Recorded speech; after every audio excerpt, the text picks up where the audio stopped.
Athari za mvua hizo mkoani hapa zimeanza tangu juma moja lililopita, ambapo kamanda wa jeshi la zimamoto na uokoaji mkoa wa Tabora, kamishna msaidizi mwandamizi wa jeshi hilo Loshipai Laizer, ametanabaisha walivyofanikiwa kuwaokoa watu 4 katika nyakati za usiku wa kuamkia leo. Kwa hiyo tumefika pale tukakuta wale abiria tukawaokoa, tukaweka kwenye gari letu la kubeba wagonjwa, tukawakimbiza hospitali ya Kitete. Kwa kwenye saa 7 hivi 8 tukafanikiwa kuitoa bajaji, tukaileta, iko kituoni kwetu, ndio hii hapa. Imeharibika kwa kweli.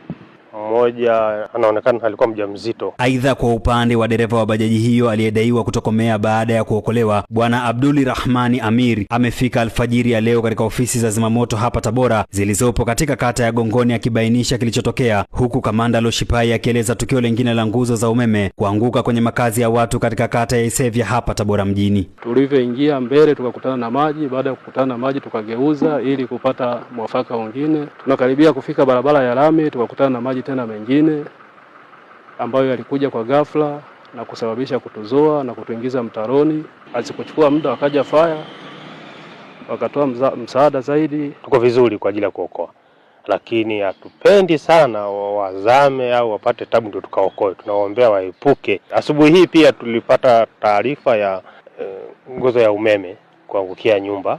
Tumeenda kuangalia pale, baada ya kuona kwamba ni nguzo ya umeme, basi tumeenda kuambia wenzetu wa TANESCO, nao sasa wanashughulikia hilo swala la kuokoa. Kuhusu tukio la radi, kwa njia ya simu tumemtafuta kamanda wa jeshi la polisi mkoani hapa, kamishna msaidizi mwandamizi wa polisi Richard Abwao, amedadavua ilivyokuwa. Huko katika kitongoji cha Itambiro, kijiji cha Songambele, kata ya Uyoa, tarafa Uliankuru, wilaya Kaliua na mkoa wa Tabora, ambapo mtu mmoja alitambulika kwa jina la Mwagala Sehemu Marando. Huyu ana umri wa miaka 19, kabila lake ni Msukuma, mkazi wa Itambiro na shughuli yake ni mkulima. Alifariki dunia baada ya kupigwa na radi akiwa na wenzake wawili ambao ni majeruhi, wakiwa wanajikinga mvua kwenye kibaraza cha nyumba yao ambacho kilikuwa kimeegemea